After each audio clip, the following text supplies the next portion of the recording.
Welcome to the deep dive.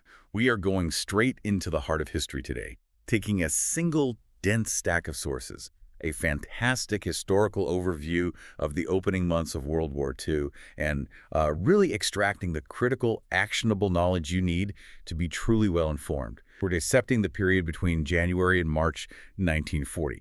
Now, if you're familiar with World War II history, you know this time is famously, and I think perhaps infamously, labeled the Phony War. Right. It suggests this quiet, a pause, a sort of European diplomatic coffee break after the fall of Poland, but before the storm really hit the West. And that label, Phony War, is completely and utterly misleading. It really only focuses on the stagnant Western Front, the quiet trenches of the Maginot Line, and it just ignores everything else. Everything else that was happening. Exactly. Our sources make it crystal clear this was a high-stakes, hyper-strategic period. It was defined by these cautious moves and maneuvers where this storms now brewing at sea on land and in the political arena were of absolute vital significance. So our mission in this deep dive is to prove that the calm was an illusion.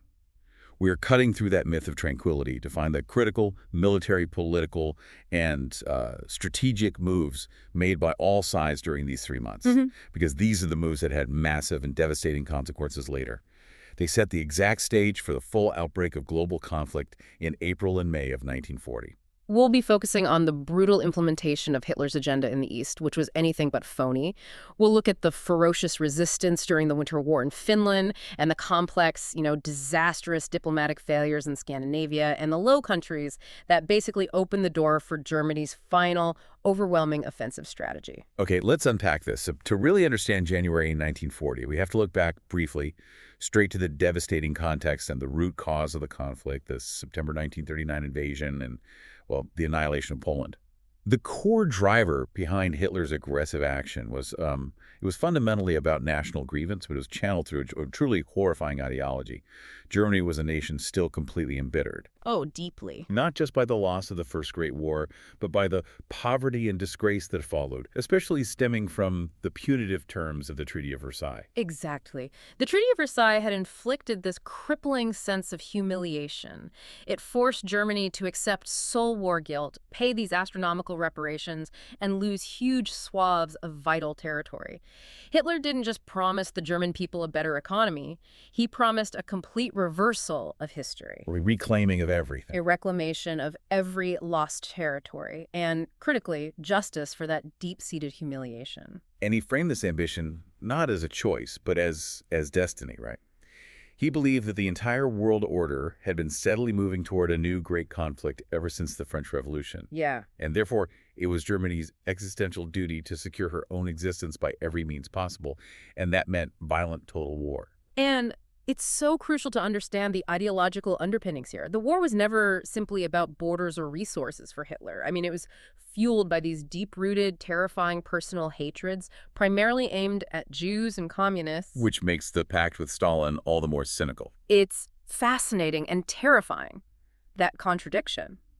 While he needed the pragmatic benefit of the non-aggression pact with the Soviet Union, forcing him to tolerate communism temporarily, he wasted absolutely no time setting his ultimate racial plans in motion. And the scale and speed of the atrocities committed in Poland immediately following the invasion, that's what truly cemented the belief across the West that diplomacy or reasoning with Hitler was completely futile. It was. Poland wasn't just occupied, it was systematically dismantled. The occupation quickly revealed Hitler's view of the Polish people. He held no respect for the people of Poland, viewing them as little more than subhuman, which instantly removed any traditional constraints on wartime behavior. So it wasn't a military campaign. No, it was the start of the massive, horrifying project of Lebensraum, or living space for the German master race. Our source details this plan with just chilling clarity. The fundamental idea of Lebensraum in Poland was to clear all Poland's inhabitants, a mass deportation or extermination, leaving only a designated small number to remain working as slaves for the Reich.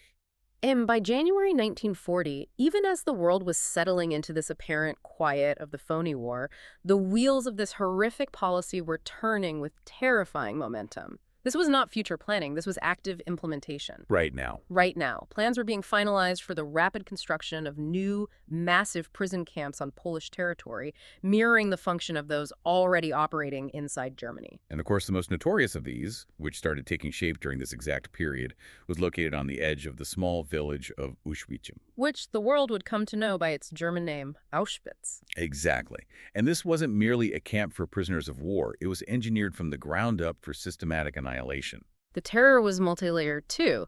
It was specifically targeting the heart of Polish identity and culture.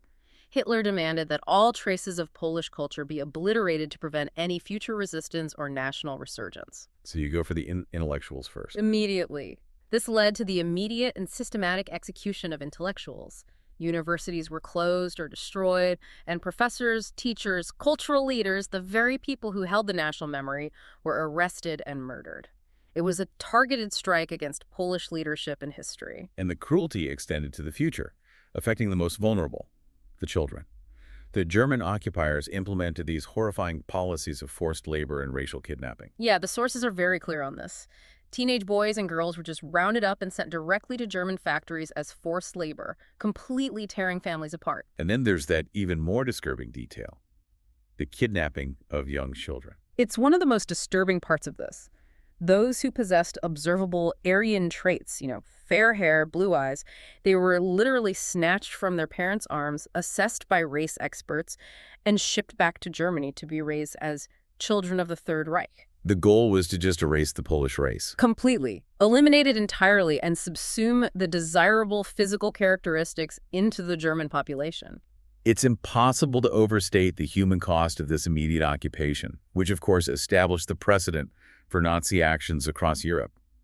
The source emphasizes that by the end of the war in 1945, around a fifth of Poland's pre-war citizens would be dead. A fifth. That is the highest death rate for any country involved in World War II. A staggering loss of life. What stands out here for me is just how quickly and radically Hitler put his racial and social plans into motion. It confirmed to anyone watching that the war was not about traditional conquest, Not at all. where a defeated nation is ruled, but about total and utter annihilation and replacement. And tragically, 3 million of those killed were Polish Jews, marking the beginning of the Holocaust, a tragedy unfolding even while the Western Front was silent. And the tragedy in Poland was only half the story. To understand how that dual occupation was even possible, we have to look east. While the west of the country fell under the shadow of the German occupation, the citizens to the east were facing the Red Army. Initially, the Soviets met with surprisingly little resistance in the East. This was partly due to effective Soviet propaganda targeting ethnic Ukrainians, Belarusians, and existing pro-communists in Poland. So they were seen as liberators by some. For a very short time, yes. Many of them were convinced the Soviets were invading for their benefit, leading some to actually welcome the Red Army with open arms. It must have been a period of just intense, tragic confusion. Some Poles genuinely believed the Russian soldiers were there to fight the Nazis. But it quickly became tragically clear that despite their profound ideological differences, Hitler's anti-Bolshevism and Stalin's anti-fascism Germany and the Soviet Union were working in perfect coordination. The Poles would suffer equally at the hands of the Russians and Hitler's commanders. Which moves us into the hidden machinery that made this dual invasion possible, the relationship between the two totalitarian powers. The linchpin of this entire early war period was the August 1939 Nazi-Soviet Non-Aggression Pact. Ostensibly, it guaranteed Soviet neutrality in the face of German belligerence against Poland and the Western Allies. But the real story, the true mechanism, lay in the secret protocol. A protocol which we should remind you was only discovered after the war, confirming the profound duplicity of both regimes. So what did this secret protocol actually lay out? It was a plan by Stalin and Hitler to explicitly carve up Eastern Europe and share the spoils. Hitler, focused on the West and securing his rear, agreed to leave the east of Poland to the Soviets. More critically, for Stalin's long-term strategy, Hitler waived any German opposition to the Soviet occupation of Estonia, Latvia, and Lithuania. And Finland. Plus, Stalin was also given carte blanche to seize valuable territory in Finland. So Stalin gets this massive physical buffer zone, securing his western flank, while Hitler is guaranteed neutrality to pursue the conquest of the West and ensure a steady supply of vital raw materials from the Soviet Union's vast resources. On the surface, it appeared highly beneficial to both. A masterpiece of realpolitik. But if we zoom out, the internal logic of the relationship was just impossible to sustain. Completely. As our sources note, beneath that smiling facade of cooperation, this alliance was tenuous at least. Their political ideologies that were worlds apart meant that they were always going to be rivals. This was not a partnership based on trust. Yeah. It was based on temporary mutual convenience, and both leaders knew it was never meant to last beyond their immediate strategic goals. And Stalin's immediate agenda in late 1939 was purely focused on security, constructing that physical buffer zone. He wasted zero time pushing troops into ports around the tiny Baltic states. Estonia, Latvia, and Lithuania, lacking any real military strength to resist, they quickly crumbled under Soviet pressure and were absorbed. And then attention shifted aggressively to Finland. Early in October 1939, Stalin began making these heavy, non-negotiable demands. He wanted land near Leningrad, specifically on the Karelian Isthmus Islands in the Gulf of Finland, and the right to use the Hango naval base.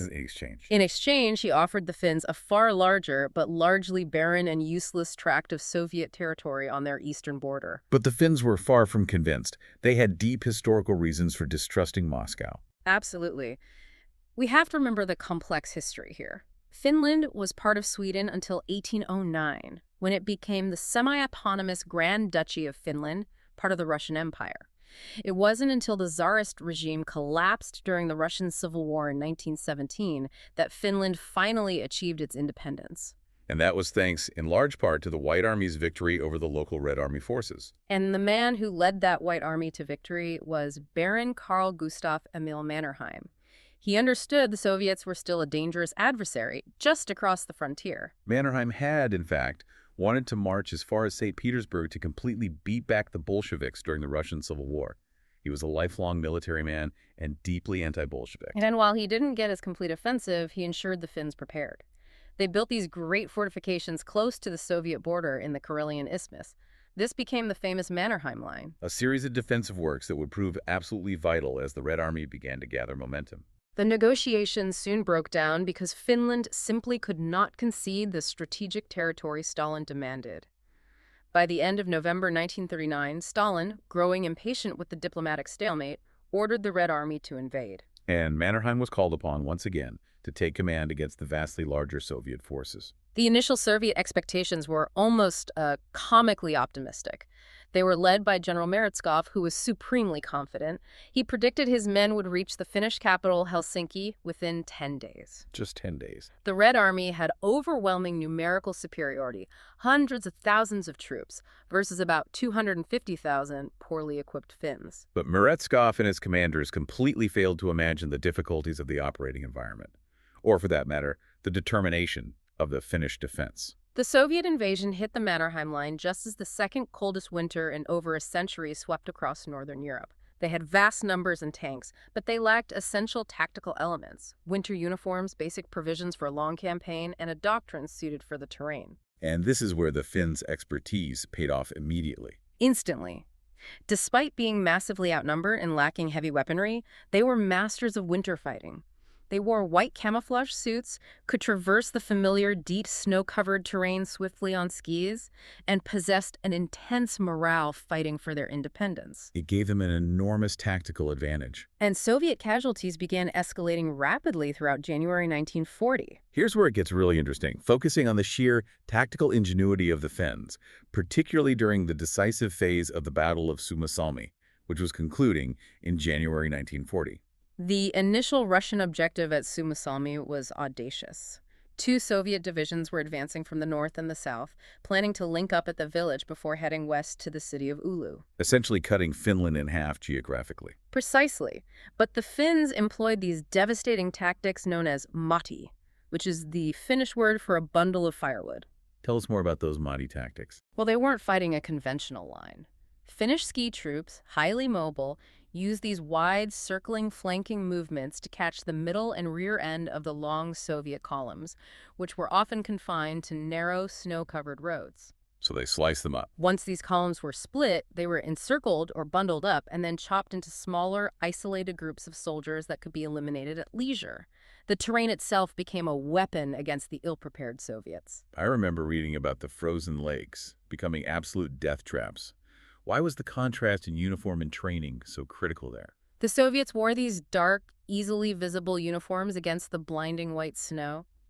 They were easy targets, especially when confined to frozen lakes, which provided absolutely no cover. And the Finns? The Finnish Home Guard troops who defended the region were often skilled hunters, many of them expert shots, and they were shooting sitting ducks.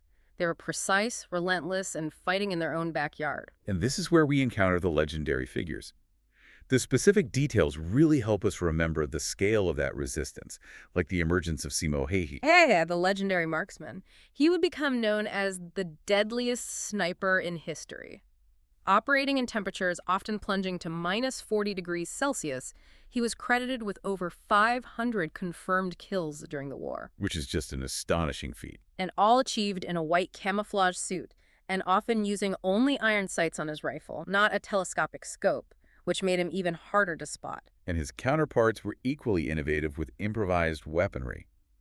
Given the Finns' almost total lack of sophisticated anti-tank weapons, they had to be resourceful. They had to be. They developed the petrol bomb, an improvised incendiary weapon they famously dubbed the Molotov cocktail. And the name itself is a brilliant piece of dark humor. It is. It was named after Vyacheslav Molotov, the Russian foreign minister, who notoriously claimed the Soviet bombers were not dropping bombs on Finland, but loaves of bread. So the Finns said, if they send us bread, we'll send them a drink.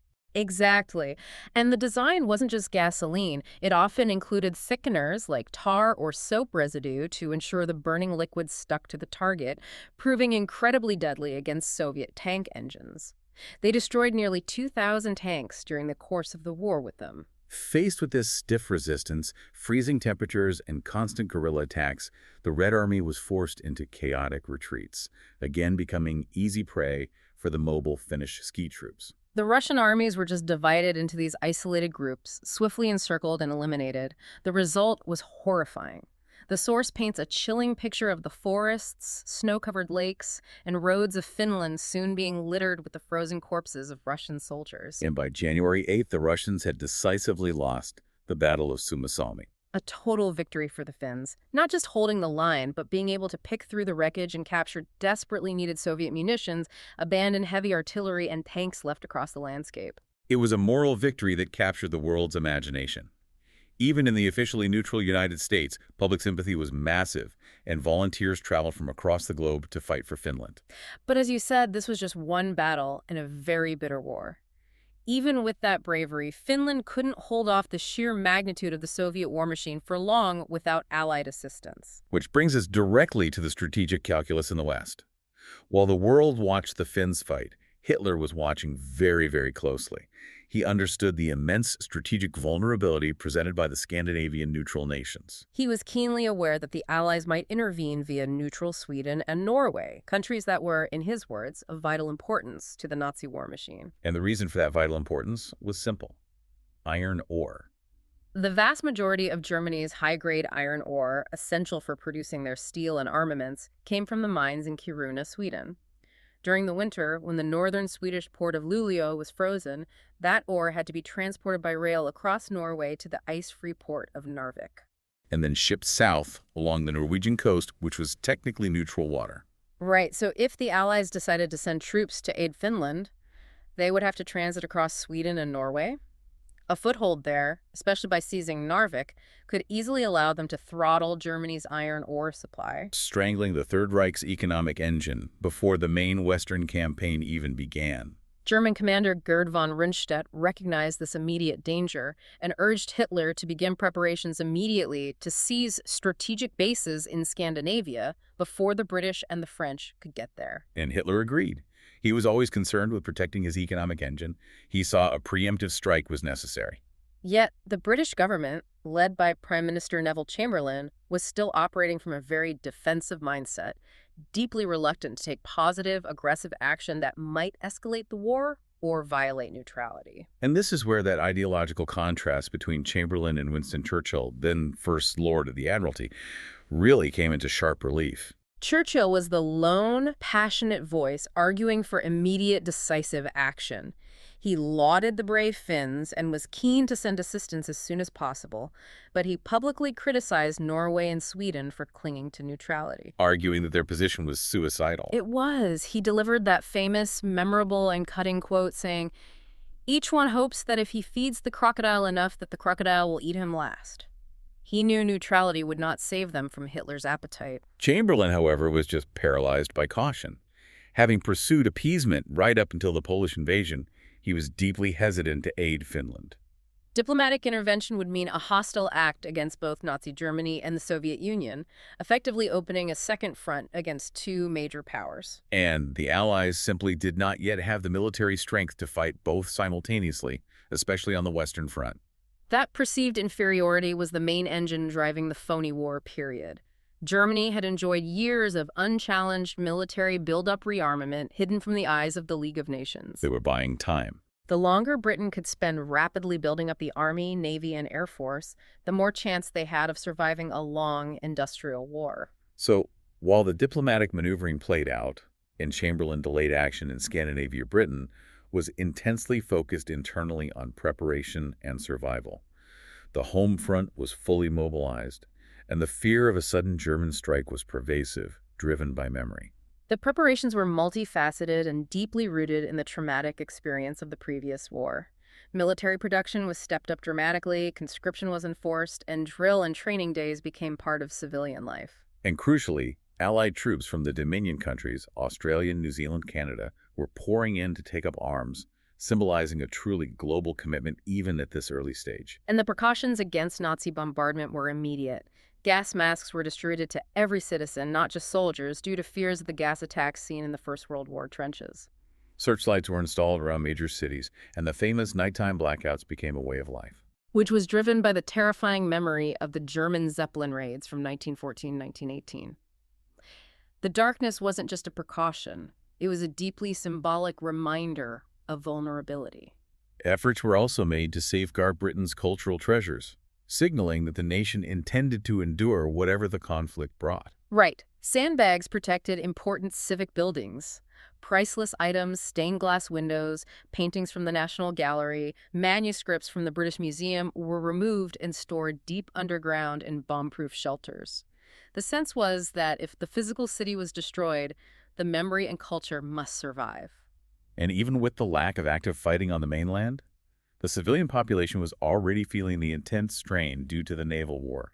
Britain imported a staggering 55 million tons of food every year, and the German government knew that cutting off supplies and disrupting trade would be their most potent weapon to bring the country to its knees quickly. This immediately kicked off the crucial conflict that Churchill would later name the Battle of the Atlantic. Nazi U-boats and battleships had been attacking British merchant ships since autumn 1939. Even with the introduction of the convoy system grouping merchant ships together under naval protection, there were heavy losses. Hundreds of merchant seamen had to bail out of sinking ships, and those who didn't die at sea were often taken prisoner. The source notes that this naval conflict was intense, brutal, and never phony. And the immediate effect was felt on dry land. Food stocks were quickly running low.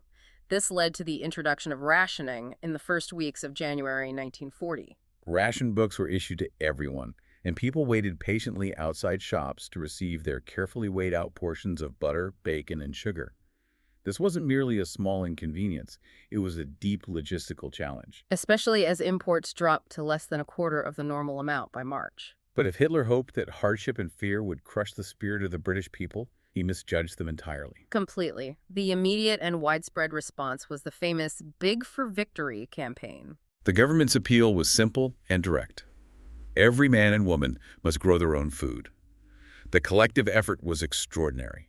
Front lawns, public sports pitches, even formal public gardens were converted into vegetable patches. The mandate was clear. Flowers were replaced with cabbages. This wasn't just a morale booster, it was a necessary strategic move. The acreage of British land used for food production increased by an astonishing 80%. It was an unprecedented national mobilization of agricultural resources. And that agricultural shift had a massive, immediate, and lasting effect on British society and gender roles. After decades of migration to urban factory work, Britain faced a shortfall of around 50,000 agricultural laborers. A crisis exacerbated by the conscription of young men into the forces. With the men gone, It was the women of Britain who stepped up. The Women's Land Army was quickly mobilized, marking a major turning point for women in the 20th century. They actively cast off traditional domestic roles and stepped into positions usually filled by men working on farms, in factories, and even joining the newly formed branches of the Army, Air Force, and Navy. The war suddenly forced a recognition that women were every bit as important as their fathers, husbands, and sons fighting for king and country. While Britain focused on rationing and digging for victory, the Nazi threat was looming closer than they could possibly imagine, particularly in the critical industrial heartland of Germany. As we move into January 1940, Hitler's main gaze was not solely fixed on the far-off fjords of Scandinavia, but much closer to home. To the west of Germany lay the Ruhr Valley, which the Führer described as the Third Reich's Achilles heel. Why was the Ruhr Valley so critical that he considered it a potential weakness? Well, it was the richest, most industrialized region in all of Germany, absolutely vital for its massive production of coal, iron, and steel. Its strategic vulnerability stemmed from history. After Germany's defeat in WWI, France had occupied the Ruhr. Exactly, which contributed directly to the economic collapse of the 1920s. Though French troops had left by 1936, Hitler made it an absolute priority to safeguard that territory, knowing that the industrial progress and output required for sustained war depended upon the possession of the Ruhr. His greatest, most immediate fear was a repeat of history. That the French and English would push through neutral Belgium and Holland and seize the region again. He warned publicly that if this happened, Germany would be in the greatest danger. His response was definitive and immediate. He ordered the conquest of the Low Countries, Belgium and Holland, to be executed at the shortest possible notice. This strategy achieved two goals. It would preempt and prevent French occupation, and it would provide a necessary forward base for a successful, long-term air and sea campaign against Great Britain. The source notes that he was particularly worried about Churchill, the First Lord of the Admiralty, more so than Chamberlain, and he was banking heavily on the element of surprise to achieve his goals in the West. He needed the attack to be swift and unexpected. But that surprise was about to be utterly lost in what historians refer to as the Mechelin incident. This is where a small, almost farcical accident completely changed the strategic direction of the war. Okay, walk us through the details of the Mechelin incident on January 10th, 1940. A German reconnaissance plane took off from Berlin. On board were Major Helmut Rheinberger and his pilot, carrying Hitler's complete, detailed invasion plans for a staff meeting in Cologne Operation Fallgelb, or Case Yellow. The plans themselves. On the plane. On the plane. Due to heavy fog and poor navigation, the pilot mistook the Neuse River running through Belgium for the Rhine. The plane ran into difficulties, possibly icing up, and was forced to crash land near Mechelin, Belgium, miles off course. And while the officers on board frantically tried to burn the highly confidential documents, Belgian border guards reached the wreckage first. They secured the papers, and when they were passed to Allied intelligence, the detailed plans for an imminent attack on Belgium and the Netherlands were revealed within hours. The intelligence gain was immediate and caused panic in the capitals. King Leopold III of Belgium instantly understood the gravity. He telephoned the Dutch queen with the code phrase, "Be careful, the weather is dangerous," and then told the Grand Duchess of Luxembourg to beware of the flu. These strange coded words signaled clearly that a German attack was imminent. And the news also reached French Supreme Commander Maurice Gamelin. Now, although there was immediate doubt that the documents might be a German counterintelligence trick, Of course. Gamelin saw this as a perfect opportunity to pressure the neutral Belgians into allowing a massive French advance into their country, the so-called Dial Plan. He wanted to execute an offensive against Germany from Belgian territory. Lord Gort, the British Expeditionary Force commander, was also put on immediate alert. Meanwhile, back in Germany, the moment word filtered back to Berlin that the documents might have fallen into enemy hands, Hitler was absolutely beside himself with rage. He immediately removed those he held responsible, and his chief of operations, General Alfred Jadl, concluded that the situation was catastrophic. The entire element of surprise had vanished. Despite the German panic, the Belgians were trying to keep the extent of their knowledge secret, but complications immediately arose for the Allies hoping to rush troops in. The Belgians, led by the staunch neutralist Prince Leopold, demanded massive guarantees in return for allowing French and British troops across their borders. He wasn't asking for small favors, was he? And not at all. Leopold demanded guarantees for the protection of their territorial integrity, protection of their colonies in Africa, and massive financial aid. The French premier, Daladier, was happy to agree to anything just to get the troops moving. But the British government, wary of overcommitment, was not prepared to confirm all the guarantees the Belgians requested. As the diplomatic stalemate dragged on and heavy snow began to carpet the border territory, Prince Leopold made a determined stand on neutrality. He ordered Belgian border troops to repel by force any foreign unit which violated territory, no matter what their nationality. Neutrality was paramount, even against their potential allies. Gamelin was furious at the obstruction, but Belgium remained neutral and closed its borders. And realizing the Allies had been put on sudden, immediate alert, and seeing the Belgian mobilization general, Jodl, concluded that the Belgians must have had access to the captured plans. The advantage of surprise had been irrevocably lost. Consequently, on January 16th, Hitler was persuaded to call off the invasion of the Low Countries for the time being. The Phony War continued, but only because of one careless flight. But the Michelin incident was far from a total disaster for the Nazis in the long run. No, it unintentionally provided crucial intelligence. It revealed exactly how the Allies were planning to react to an attack.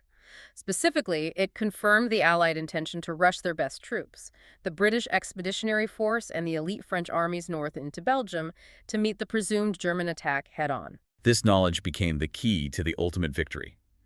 Hitler, though initially surprised, immediately demanded that entirely new invasion plans be drawn up, leveraging the Allied predictability. And this led to the revolutionary concept of the sickle cut plan, largely developed by General Erich von Manstein. It was a complete departure from the initial, more conservative plan, which focused on the northern Low Countries. How is the sickle cut plan so different, and why was it so game-changing for the structure of warfare in 1940? Well, the Allies assumed that any attack would come through Belgium, forcing them to fight a repeat of WWI's Schlieffen Plan. They believed the Ardennes forest, further south, was an impassable barrier due to its rough terrain, narrow roads, and heavy woods. Their doctrine focused on linear defense. They thought the Ardennes could not support a mass armored thrust. But Manstein's plan did the unthinkable. It involved invading not only in the north, using that part of the force as a deliberate feint to draw the Allied armies into Belgium, but marching the bulk of their elite panzer divisions, supported by the Luftwaffe, further south, straight through the supposedly impassable Ardennes forest. This was the true innovation, a deep armored penetration leveraging speed and maneuver, what we now know as blitzkrieg. Exactly. The goal was to reach the Channel coast quickly, cutting off the best British and French armies already committed to the Dial Plan in the north. The sickle cut aimed for the obliteration of all Allied resistance and the inevitable fall of France. It was a strategy based entirely on deceptions, speed, and the exploitation of the gap between the Maginot Line and the forces sent into Belgium. With the invasion of the Low Countries temporarily averted, giving Hitler 3 months to refine this devastating new strategy, the Allied focus shifted back to Finland, where the situation was becoming dire. The quiet period of January was truly over for the Finns.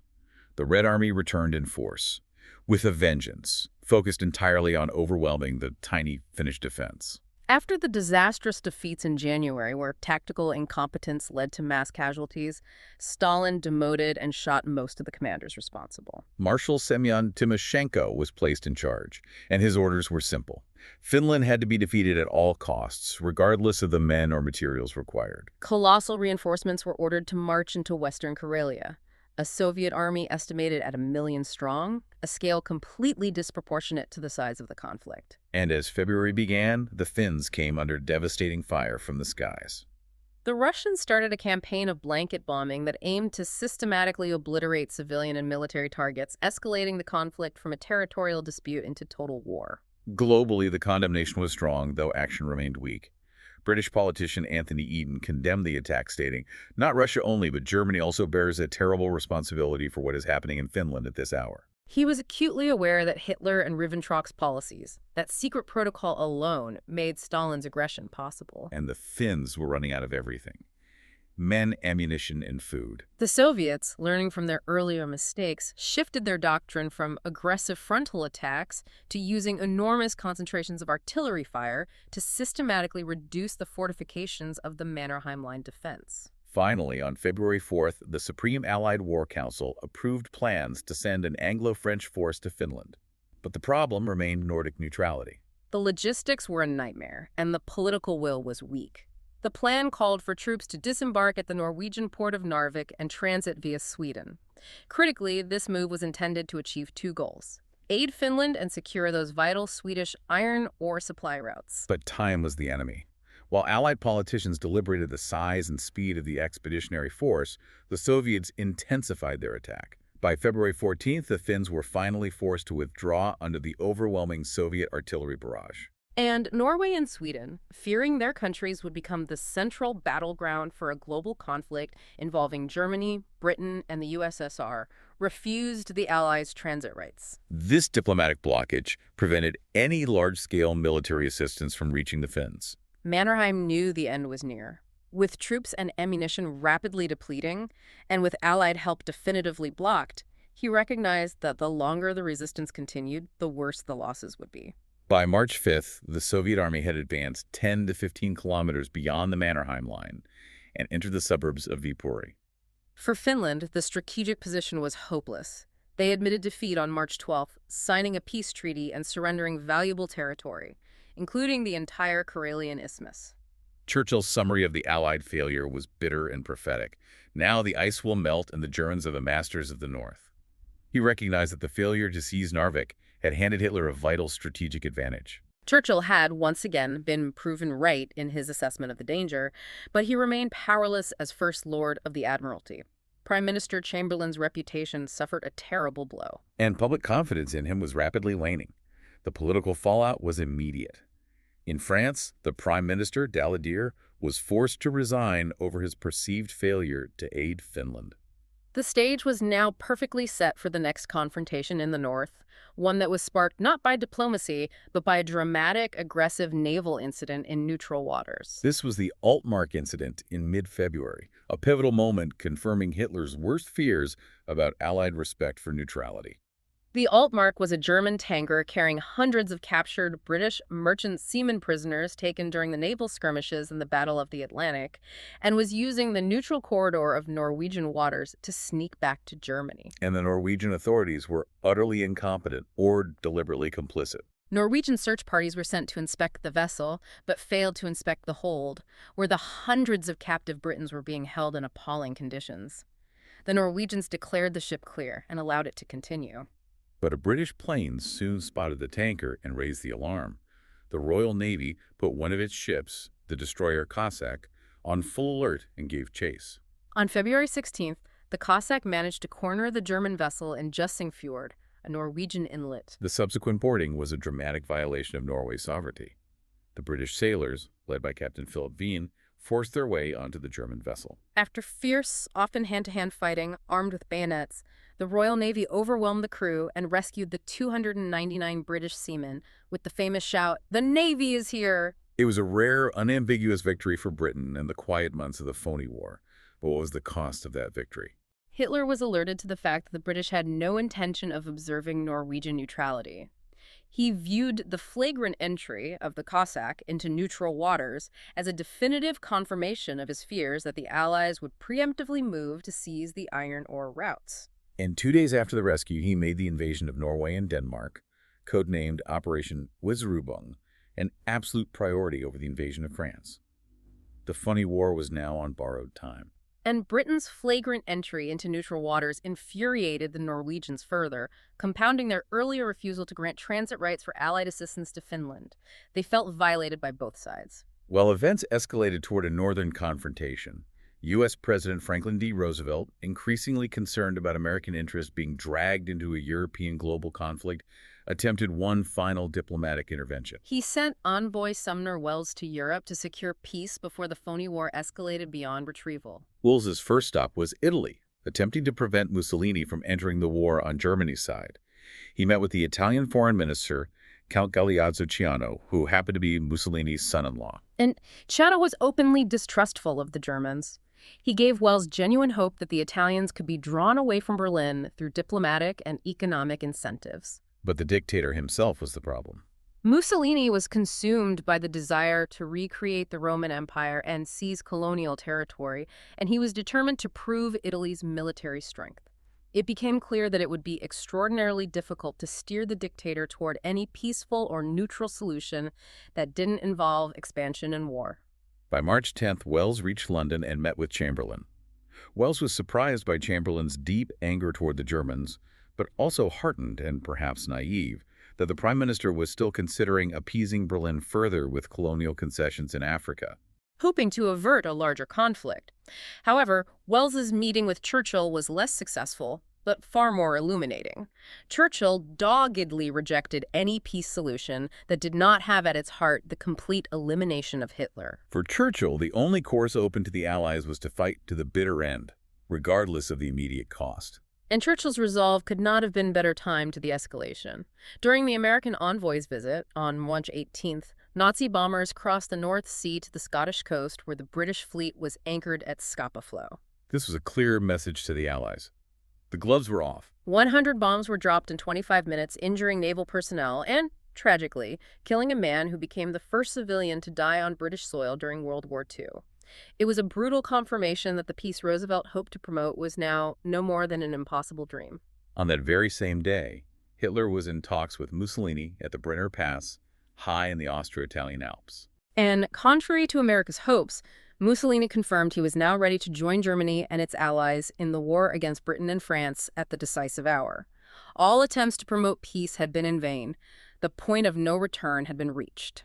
With all diplomatic channels exhausted and the prospect of the war escalating, France and Britain finally returned to the critical strategic issue, the iron ore supply. On March 28th, the Anglo-French Supreme War Council decided to finally act on Churchill's warning. They agreed to begin mining Norwegian waters Operation Wilfred to seize Germany's essential supply coming out of Narvik. But it was too late. While the Allies debated logistics, Hitler had already given the final command for Operation Reserubing. The German warships destined to invade Norway and Denmark were already making their final preparations and would be on their way within days. The period of watching and waiting was definitively over. With the spring of 1940 came the realization that the conflict ahead would be long, hard, and bitterly fought. The battle lines had been drawn not just on land but on the sea lanes and in the diplomatic courts, making a global war inevitable. That wraps up our deep dive into those supposedly quiet months of the Phony War. We covered how this was actually a hyper-strategic period, defined first by the systematic racial brutality in Poland and the logistical project of Lebensraum. We saw the fierce resistance and ultimate diplomatic abandonment of Finland, where tactical superiority was simply overwhelmed by the sheer brutal magnitude of the Soviet war machine. And we detailed the disastrous diplomatic chain reaction, from the Mechelin incident revealing Allied plans to the Altmark incident confirming Hitler's paranoia that allowed him to abandon his initial conservative strategy and solidify his game-changing sickle-cut plan for the invasion of France. This all leads us to a fascinating and deeply complex thought to end on, as you reflect on the critical importance of the iron ore supply and the fact that the Allies only decided to mine Norwegian waters in late March. This raises an important question. If the Allies had acted decisively in Scandinavia when Churchill warned them, ignoring the diplomatic complications of neutrality and seizing the Narvik supply line in January, could they have starved the Nazi war machine of the iron ore necessary to continue their Western campaign? Or would that preemptive move have just triggered the full invasion of Europe sooner, and perhaps under even worse conditions for the Allies? A truly high-stakes gamble either way. Thank you for joining us for this deep dive into the pivotal start of 1940. If this level of detail and commitment to history resonates with you, you can support the effort and the historians who craft these compelling narratives.